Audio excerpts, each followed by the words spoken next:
Ini adalah masa depan anak-anak muda kita, khususnya generasi pejantan kita.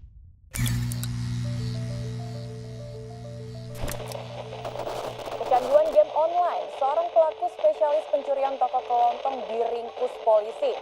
Satu dari 3 remaja berusia 10 hingga 17 tahun di Indonesia memiliki masalah kesehatan mental. Dan 9,9 juta penduduk usia 15 hingga 24 tahun di Indonesia yang tidak beraktivitas produktif dari total 44,47 juta anak muda berusia 15 hingga 24 tahun. Inilah generasi yang lebih bangga mencapai tir mitik di game MOBA daripada bisa membayar tagihan rumah tangga. Generasi dengan tubuh yang dewasa, tapi mentalitas masih bocah.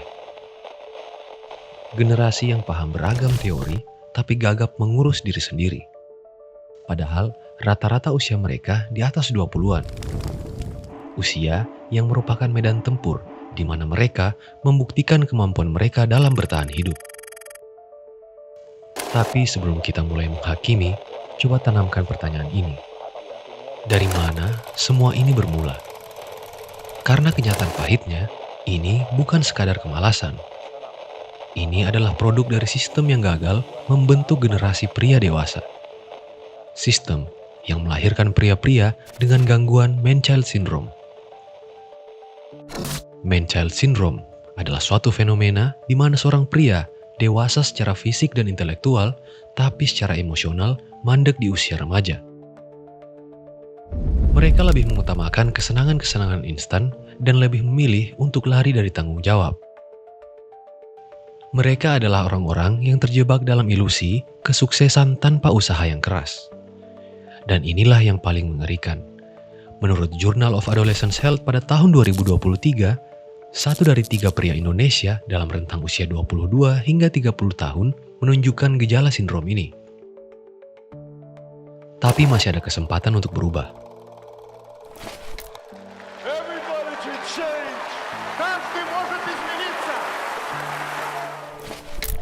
Yang kita butuhkan adalah tekad yang kuat. Namun di balik itu, siapa atau apa sebenarnya yang bertanggung jawab atas musibah ini? Sebelum lebih jauh, jangan lupa subscribe dan nyalakan notifikasi untuk mendapatkan konten-konten lainnya dari kami. Oke, mari kita mulai. Kita akan menelusuri ke bagian hulu permasalahannya. Pola asuh di Indonesia. Pola asuh kita terjebak dalam satu paradigma. Yang penting, kamu dapat nilai bagus di sekolah. Studi Harvard pada tahun 2023 mengungkap bahwa 78% orang tua lebih bangga ketika anaknya juara Olimpiade Matematika daripada bisa mencuci pakaiannya sendiri. Terlebih lagi, semakin banyak orang tua generasi milenial yang mengganti pola parenting dengan memberikan gadget kepada anak-anak sejak usia dini. Hasilnya, otak mereka tidak pernah terlatih untuk mengelola stres sederhana yang ada di kehidupan nyata. Ambil contoh kisah Zhan Xinyang, seorang bocah jenius yang masuk universitas pada usia 13 tahun. Namun hingga usianya 28 tahun, ia tetap memilih untuk tidak bekerja dan terus bergantung kepada kedua orang tuanya. Walaupun secara akademik ia adalah sosok yang sangat brilian, namun untuk urusan survival skill, lain cerita. Zhan Xinyang berkata bahwa semua ini adalah kesalahan orang tuanya. Tapi di sini bukan hanya pola asuh orang tua yang jadi masalah. Sistem pendidikan kita sebenarnya jauh lebih parah. Laporan World Bank pada tahun 2024 menyebutkan buruknya kualitas kurikulum kita yang diperkirakan tertinggal 15 tahun dari kebutuhan industri saat ini. Fokus pendidikan kita hanya kepada hafalan tekstual, bukannya memahami realitas suatu masalah dan menemukan solusi terbaiknya. Sistem pendidikan ini menghasilkan lulusan S1 yang paham beragam teori, tapi gagap untuk urusan negosiasi gaji. Nah, jika pola asuh dan pendidikan adalah bara apinya, maka distraksi digital adalah bensin yang memperbesar kobarannya. Riset pada tahun 2023 membuktikan scroll media sosial selama 1 jam memberi stimulasi dopamin setara dengan mengonsumsi 3 batang coklat. Kita ambil contoh aplikasi media sosial TikTok misalnya, yang merancang algoritmanya untuk membuat kita kecanduan. Begitu pula dengan game online yang memberikan reward-reward kecil dengan mekanisme absen harian atau daily login. Dua industri tadi yang ketika digabungkan bernilai hampir $1 triliun meraup keuntungan yang sangat besar dari rasa candu kita terhadap ketidakdewasaan. Ditambah lagi kenyataan pahit bahwa 60% fresh graduate kita digaji di bawah rata-rata. Pada akhirnya, ketika realita tidak sesuai dengan ekspektasi, maka semakin banyak yang lebih memilih untuk lari ke dunia virtual. Dunia di mana mereka bisa merasakan menjadi seorang juara tanpa perlu usaha yang nyata. Namun ini bukanlah akhir cerita. Karena di tengah terjangan badai ini, masih ada pria sejati yang berhasil melawan. Dan rahasianya terletak pada cara kerja otak manusia. Penelitian University of California Berkeley membongkar fakta mengejutkan tentang otak pengidap Mental Syndrome. Disebutkan bahwa bagian otak yang mengatur emosi dan pemecahan masalah memiliki aktivitas 20% lebih rendah dibandingkan orang biasa. Jadi, para pengidap Mental Syndrome memiliki karakteristik otak yang jauh berbeda dengan orang lain. Tapi ada kabar baik. Otak manusia memiliki kemampuan neuroplastisitas, yaitu kemampuan untuk membentuk jalur saraf baru di otak. Sehingga otak kita pada dasarnya akan tetap beradaptasi terhadap pengalaman-pengalaman baru. Nah, bagaimana cara untuk memaksimalkan kemampuan otak tersebut? Hal yang pertama bisa kamu lakukan adalah dengan menggunakan konsep micro-wins. Konsep dasarnya diambil dari cara kerja sosial media dan game online untuk menyita perhatianmu. Misalnya dengan notifikasi komentar ataupun notifikasi likes yang kamu dapatkan setelah memposting sesuatu di sosial media. Atau dalam kasus game online, cukup dengan login setiap hari maka kamu akan diberikan hadiah-hadiah kecil atau daily rewards yang terkesan mengapresiasi kegiatan kecil yang kamu lakukan. Nah, cobalah manfaatkan konsep-konsep tersebut dalam konteks kehidupan nyata. Misalnya dengan menyisihkan 2 menit sehari untuk merapikan tempat tidurmu. Kemudian berikan reward kecil setelah melakukannya. Seperti makan makanan kesukaanmu ataupun menikmati secangkir minuman favoritmu.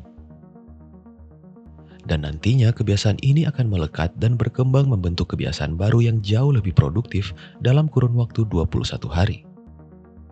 Kuncinya adalah berikan self-reward sederhana untuk setiap kegiatan sederhana yang berhasil kamu lakukan. Kamu juga bisa meminjam konsep misi yang ada dalam game online. Sebagai contoh, dengan menggunakan aplikasi seperti Habitika, kamu dapat membantu kegiatanmu terkesan seperti sebuah misi di dalam sebuah game. Sehingga produksi dopamin dalam otakmu akan dialihkan ke kegiatan yang jauh lebih positif yang kamu lakukan di dalam kehidupan nyata. Nah, terkait dopamin, kita akan masuk ke langkah selanjutnya, yaitu dopamin detox. Kita semua tahu dari berbagai hal adiktif di luar sana, yang paling dekat dengan kehidupan kita saat ini adalah gadget dan media sosial. Tahukah kamu dengan puasa gadget minimal 3 jam sehari bisa mereset kemampuan otakmu dalam merasakan kenikmatan? Penelitian membuktikan bahwa puasa gadget 3 jam sehari yang konsisten dilakukan selama 2 minggu bisa mengembalikan sensitivitas otak terhadap rasa bahagia dari dopamin. Tapi perlu diingat, ini bukan sekadar jangan pegang handphone. Coba mulailah ganti kebiasaan kosongmu dengan berolahraga minimal 20-30 menit sehari. Belajarlah skill baru tanpa keterlibatan gadget, serta perkuat ibadah atau meditasi yang konsisten. Yang ketiga, social mirroring. Cobalah bergabung dengan komunitas yang memancing gairah produktivitasmu. Dengan memperbanyak komunitas sosial yang produktif dan suportif, akan sangat membantumu dalam menganalisa kekurangan dan meningkatkan produktivitasmu.